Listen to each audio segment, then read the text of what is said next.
প্রচন্ড গরমকাল, সানস্ক্রিন ছাড়া চলা কিন্তু দুর্বিষহ। আর সানস্ক্রিনে আমরা জানি এখন কিন্তু সানরাইজের ইউভিএ ইউভিবি দু রকম ভাবে আমাদের ক্ষতি করে।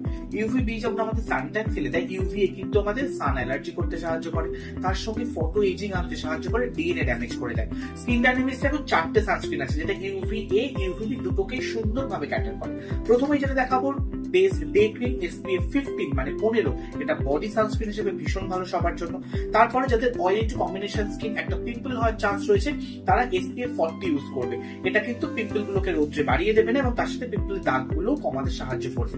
এরপরে চলে আসি SPF 50, যারা 5 থেকে 6 ঘন্টা টানা রৌদ্রে থাকে তারা SPF 50 ইউজ করবে। এটা কিন্তু স্কিনে অ্যালার্জি কম করবে এবং যাদের রোজেশিয়া আছে, রোজের স্কিনটা লাল হয়ে যায়, তাদের জন্য সানস্ক্রিনটা খুব ভালো। আর সবশেষে নতুন যেটা এসেছে SPF 60 PA++++, এটা কিন্তু UVA কে ভীষণ ভাবে প্রোটেক্ট করে, যারা অনেকক্ষণ রোদ্দুরে থাকে তাদের জন্য খুব ভালো।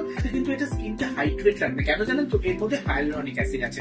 হায়ালুরনিক অ্যাসিড এবং অ্যাকোয়া এক্সেল যুক্ত SPF 60, যেটা নতুন স্কিন ডাইনামিক্স সানস্ক্রিন, এটা আপনারা ট্রাই করলে বুঝতে পারবেন রোদ্রের যে কোনো রকম ক্ষতিকারক সমস্যা থেকে আপনার ত্বক বাঁচবে এবং নির্দ্বিধায় আপনার স্কিনের পড়া ট্যান গুলো আস্তে আস্তে চলে যাবে।